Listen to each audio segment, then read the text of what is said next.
ঘটনাটা গাইবান্ধা জেলার কোনো এক শ্মশানের। ঘটনাটা যখন ঘটে তখন তিনি ২০ বছরের যুবক।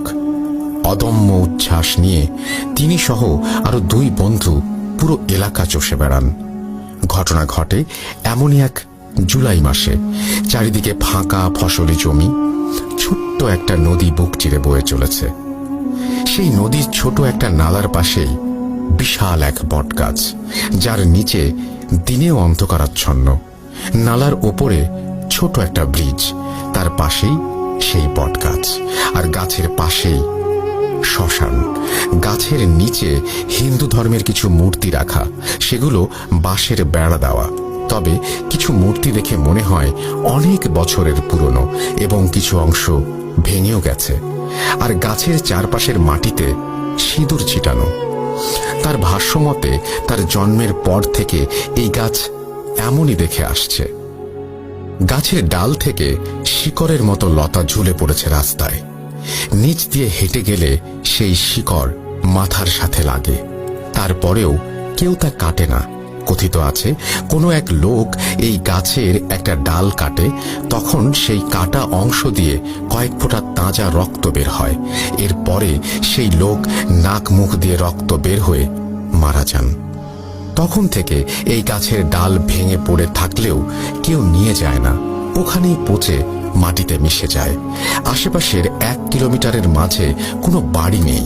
সারাদিন বয়ে চলা বাতাসের শব্দ, আর এছাড়া নীরবতা ভাঙার কোনো উপকরণ নেই আশেপাশে। এক বিকেলে তিনি হাঁটতে হাঁটতে সেই ব্রিজের উপরে এসে দাঁড়ান। নদীতে তখনও বন্যার পানি আসেনি, কিন্তু টানা কদিনের বৃষ্টির পানিতে নদীর অর্ধেক ভরে গেছে, আর নালায় তখন কোমর সমান পানি। তিনি ব্রিজের উপরে দাঁড়িয়ে এক দৃষ্টিতে তাকিয়ে আছেন জ্বলতে থাকা একটা চিতার দিকে। একটু দূরেই একটা লাশ পোড়ানো হচ্ছে। একজন একটা বাঁশ দিয়ে চিতাটা খুঁচিয়ে খুঁচিয়ে ঠিক করে দিচ্ছে, যেন ভালো করে পুড়ে যায় সব। আর একদল লোক পাশে ঢোল নিয়ে কি যেন একটা বলে চলেছে। সূর্য তখন হেলে পড়েছে পশ্চিম আকাশে। সন্ধ্যার লাল আভা ছড়িয়ে পড়েছে। হালকা বাতাস, চিতার কাঠ পোড়ার শব্দ, আর সাথে ঢোলের বাদ্য এক মোহনীয় পরিবেশ তৈরি করেছে। হঠাৎ একটা দমকা গরম বাতাস এসে লাগলো তার গায়ে। এতক্ষণে তিনি খেয়াল করলেন প্রায় সন্ধ্যা নেমেছে। এখন বাড়ি ফিরতে হবে। গ্রামে তখন কদিন টানা বৃষ্টিতে ফসলের মাঠেও হাঁটু পানি জমে গেছে। চারিদিকে মাছ ধরার হই পড়েছে। গ্রামের মানুষ রাতে কেরোসিন তেলের মশাল আর ব্যাটারির লাইট হাতে মাছ ধরতে যায়।